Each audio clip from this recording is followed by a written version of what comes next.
মহাজন কলম দিলেন, পতিত পাবন গোরা শ্রী গৌরাঙ্গ হরে। দেখো দেখো নয়নের জলে ভাসে গোরা রামানন্দে ধরি।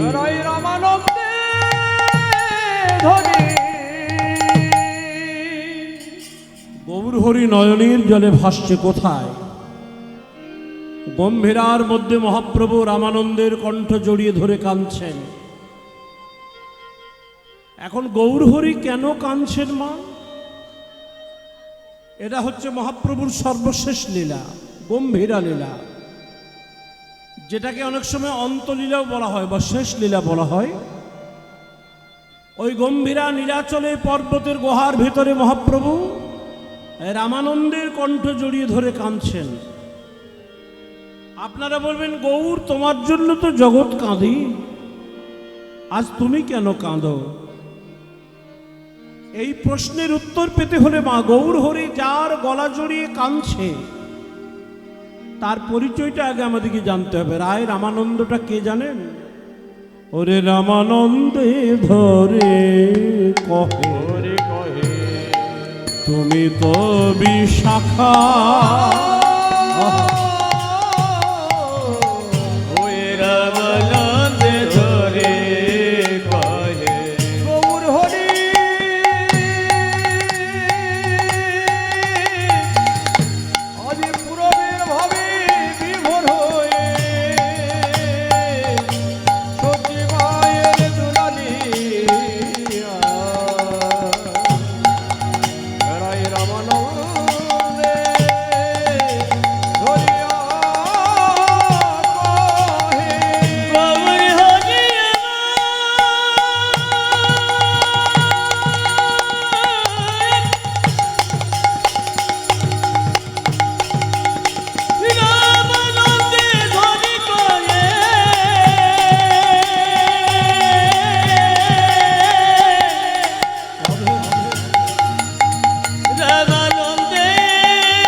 বলে আমি কতদিনে আমার প্রাণ গোবিন্দ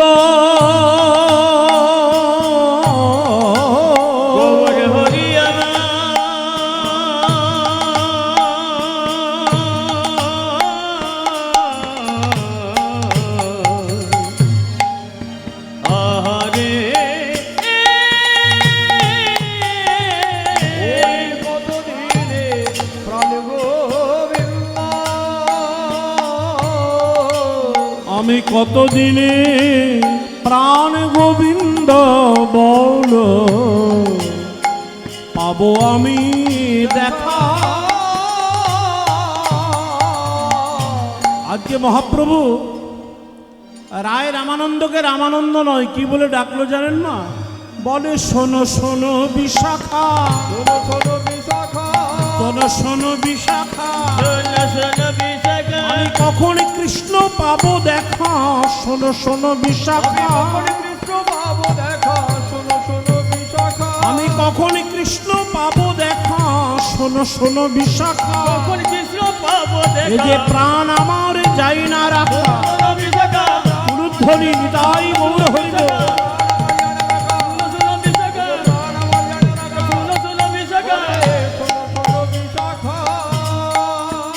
রামানন্দে ধরিয়া কহে তুমি তো বিশাখা, কতদিন প্রাণ গোবিন্দের না পাই বলো দেখা। মায়েরা, যার গলা জড়িয়ে কাঁদছে মহাপ্রভু, রামানন্দ পূর্বলীলাই ছিল বিশাখা।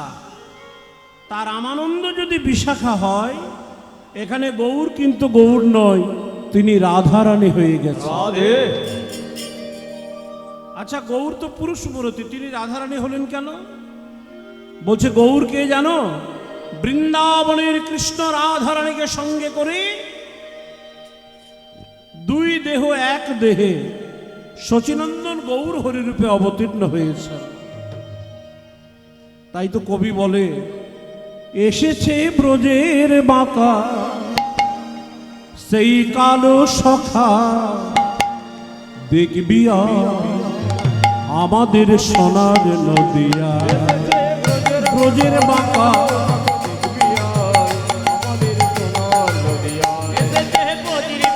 কালো সখা দেখবি আমাদের সোনার নদিয়া। এসেছে ব্রজের বাঁকা কালো সখা, দেখবি আমাদের সোনার নদিয়া।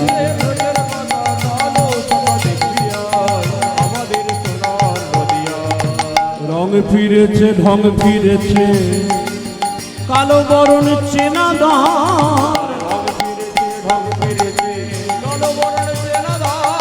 এসেছে ব্রজের বাঁকা কালো সখা, দেখবি আমাদের সোনার নদিয়া। ব্রজের বাঁকা কালো সখা দেখবি আমাদের সোনার নদিয়া। বলছে কৃষ্ণ যদি গৌর হয়ে নদিয়ায় এলো, আচ্ছা গায়ের রংটা বদলে গেল কেন? এখন আর কালো বরণে না, এখন আর কালো বরণে না, সোনার কালো বরণ এখন রায় অঙ্গে অঙ্গ দিয়ে গৌর হলো তাই।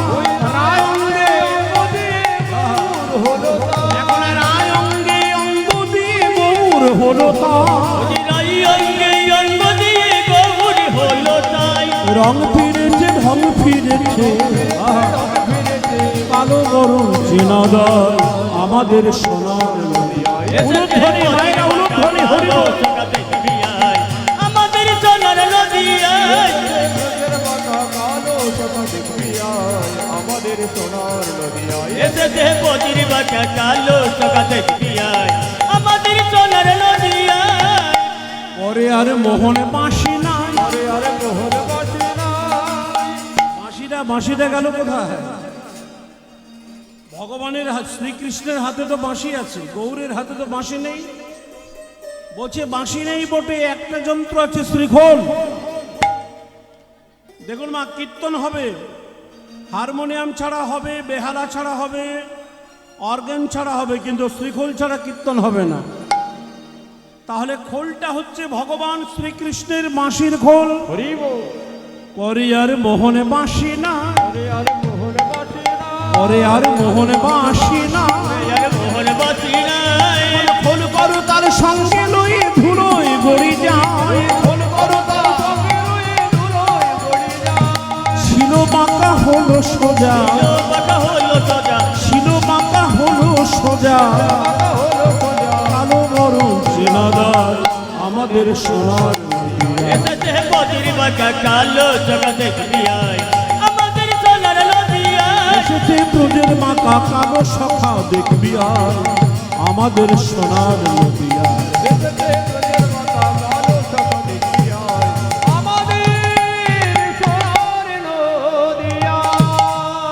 কিন্তু কেন কৃষ্ণ কেন গৌর হলো? কৃষ্ণ কেন গৌর হলো? দেখবেন এই যে 3 দিন ধরে আপনাদের গ্রামে কীর্তন হচ্ছে বাবা, দেখবেন গৌর হরির অনেক সম্বন্ধে অনেক কিছু বলা হয়। ধুলোয় গড়াগড়ি দিচ্ছে, কখনো কৃষ্ণ বলে কাঁদছে, কখনো রাধা বলে কাঁদছে। এটাকে বলা হয় হাবভাব। হাবভাব মানে চালচলন। তা গৌরাঙ্গের হাবভাবটা জানতে হলে গৌরাঙ্গের স্বরূপটা আমাদেরকে জানতে হবে। কোন স্বরূপ দিয়ে গৌর দেহটা গঠিত হলো? বাংলার অনেক বড় বড় বৈষ্ণব মহাজন গৌরাঙ্গের অনেক স্বরূপের বর্ণনা দিলেন, কিন্তু গৌরাঙ্গ লীলায় যিনি অন্তরঙ্গ পার্ষদ, তিনি হলেন স্বরূপ দামোদর। একটা সুন্দর স্বরূপের বর্ণনা করলেন। রাধা কৃষ্ণ প্রণয় বিকৃতি হল্লাদিনী শক্তিরশ্মা দেকাত্মানববিভূবি পুরা দেহ ভেদো গত চৈতন্যাখ্যাং প্রকটমদনা চৈকমাপ্তং রাধা ভাব দুতি সুবলিতং নৌমি কৃষ্ণ স্বরূপতং। রাধা কৃষ্ণ প্রণয় বিকৃতি। আহা, প্রণয় মানে তো মায়েরা প্রেম। ওই রাধা কৃষ্ণের যে প্রেম, সেই প্রেমের বিকৃতি স্বরূপ হলেন আমার গৌরাঙ্গ মহাপ্রভু। কেননা একদিন রাধারানী সখী সমাজে বসে কাঁদছে, সখীরে বিধিযোগ্য সৃজন জানে না, আমাদের দুজনের দুটি দেহ দিয়েছে কিন্তু একটা প্রাণ দিয়েছে, এক দেহ এক প্রাণ দিলে হতো না?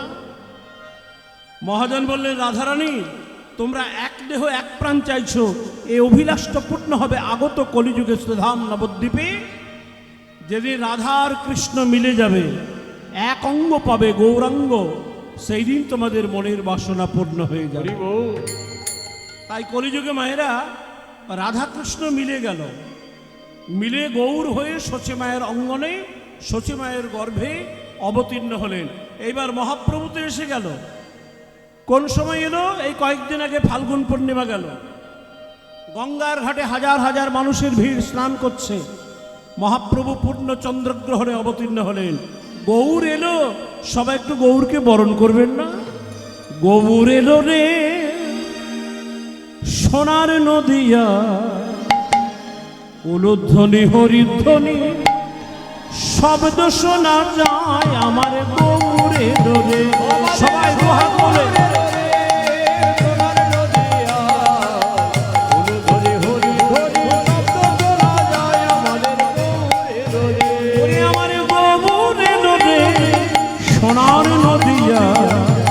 উলুধ্বনি হরিধ্বনি শব্দ শোনা যায় আমার গৌর এলো রে। হরি সোনার নদিয়ায় উলুধ্বনি হরিধ্বনি শব্দ শোনা যায় আমাদের গৌর এলো রে। আমার গৌর এলো রে, সঙ্গে নিতাই এলো রে। গৌর এলো রে, সঙ্গে নিতাই এলো রে। গৌর এলো রে, সঙ্গে নিতাই এলো রে। গৌর এলো রে সোনার নদিয়া, উলুধ্বনি উলুধ্বনি আমাদের গৌর এলো রে সোনার নদিয়ায় উলুধ্বনি হরিধ্বনি শব্দ শোনা যায় আমাদের গৌর এলো রে। শান্তিপুর ডুবু ডুবু নদে ভেসে যায়। মায়েরা দুহাত করে দুহাত করে। শান্তিপুর ডুবু ডুবু নদে ভেসে যায়। শান্তিপুর ডুবু ডুবু নদে ভেসে যায়। গৌর এলো রে সোনার নদিয়া, উলুধ্বনি হরিধ্বনি শব্দ শোনা যায় আমার গৌর এলো রে।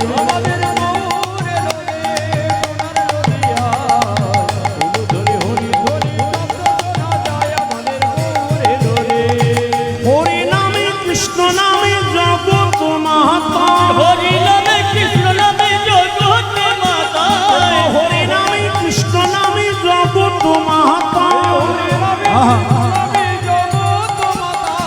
গৌর এলো রে সোনার নদিয়া, উলুধ্বনি হরিধ্বনি শব্দ শোনা যায় আমার গৌর এলো রে। আমাদের গৌর এলো রে সোনার নদিয়ায় উলুধ্বনি হরিধ্বনি শব্দ শোনা যায় আমাদের গৌর এলো রে। আমাদের গৌর এলো রে, আমাদের গৌর এলো রে। আমাদের গৌর এলো।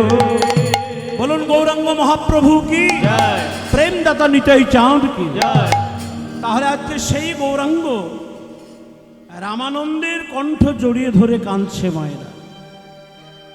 তাহলে রামানন্দ যদি পূর্বের বিশাখা হয়, এখানে গৌরের মধ্যে রাধারানীর ভাব জেগে গেছে। আহ, কোন দিনের কথা জানেন? যেদিন ব্রজজীবন কৃষ্ণচন্দ্র বৃন্দাবন পরিত্যাগ করে চলে যাচ্ছে। ও মায়েরা, কৃষ্ণ বৃন্দাবন ত্যাগ করে চলে যাচ্ছে, সমস্ত ব্রজবাসী কীট পতঙ্গ পশু পাখি ধুলোয় গড়াগড়ি দিয়ে কাঁদছে, ভগবান চলে যাচ্ছে কৃষ্ণ। সেই সময় রাধারানী করল কি, ব্রজগোপীদিকে সঙ্গে নিয়ে ব্রজের ধুলোয় গড়াগড়ি দিয়ে বলেছিল, প্রাণনাথ তুমি যদি বৃন্দাবন ছেড়ে চলে যাবে তাহলে তোমার রথের চাকাটা আমাদের বক্ষটাকে বিদীর্ণ করে দিয়ে চলে যা। ভগবান দেখছে কি রাধারানী প্রাণ দেবে, অমনি শ্রীকৃষ্ণ করলেন কি, রাধারানীর হাতটা ধরে যমুনার ঘাটে নিয়ে গিয়ে বলছে, রাধে তুমি কাঁদছো আমি চলে যাচ্ছি বলে, এই একটা হাত তোমার মস্তকে দিলাম, একটা হাত যমুনার জলে দিলাম। আমি প্রতিজ্ঞা করলাম আজকে বৃন্দাবন ছেড়ে যাচ্ছি, কালকেই ফিরে আসব। কাল বলে যে কৃষ্ণ বৃন্দাবন ছেড়ে চলে গেল, কি গো মায়েরা, আর কি গোবিন্দ বৃন্দাবনে ফিরে এলো? হরি বল। আর এলো না। এই জন্য দেখবেন কাল কথাটা বলতে নেই, বলতে হয় আগামী দিন, কেননা কাল বলেও কৃষ্ণ বৃন্দাবনে ফিরে আসে। কাল কাল করে মাস গেল, মাস মাস করে 12 মাস গেল, 12 মাস করে বছর গেল, বছর বছর করে 100 বৎসর যখন কেটে গেল, কৃষ্ণচন্দ্র বৃন্দাবনে ফিরে এলো না। হরি বল। ওই যে রাধারানীর বিরহ উন্মাদনা, সেই বিরহ উন্মাদনাটা আজকে গৌর হরির অন্তরে জেগে গেছে। তাই বলছে, এই বিশাখা কতদিন প্রাণ গোবিন্দের দর্শন পাব বল? আমি শুনে আছি বধুনাকে, আছে দ্বারকা, এখনই যাইব মোরা, বলি হে তোমার।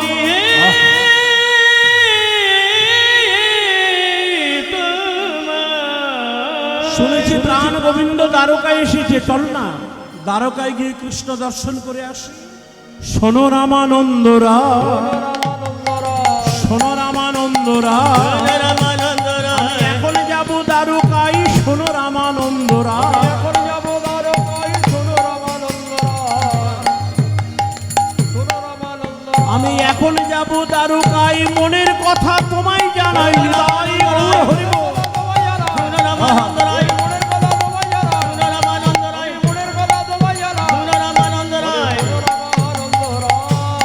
বাসুদেব ঘোষ কহে, মনের হরিষে দান ব্রত যজ্ঞ লীলা, প্রভু আমার করিলা প্রকাশ। চলুন আমরা গৌরচন্দ্রীকে আস্বাদন করে ভগবত ধামে গিয়ে আমাদের সকলের প্রাণপ্রিয় রাধা গোবিন্দ লীলা মাধুরী আস্বাদন করে। ওরে বাসুদেব ঘোষে হরি বল, মায়েরা অনুধ্বনি নিতাই গৌর হরি বল।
ওতে কয়ে মনে রিসে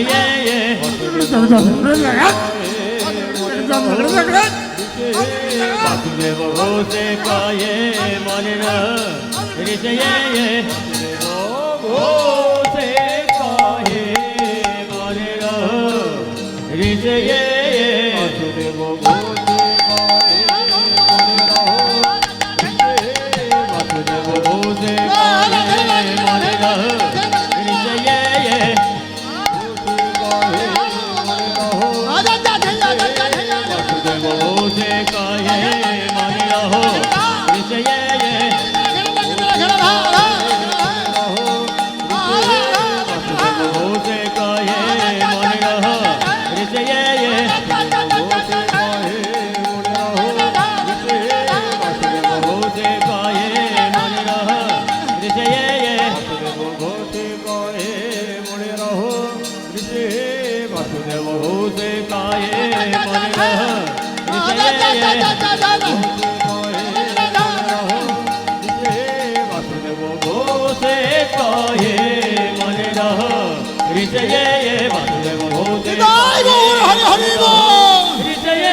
বাসুদেব ঘোষে কহে মনে রহো হৃদয়ে বাসুদেব ঘোষে কহে মনে রহো হৃদয়ে বাসুদেব ঘোষে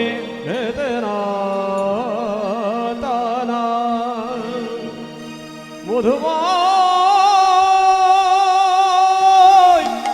মধুর শ্রী বৃন্দাবনে রাধা গোবিন্দ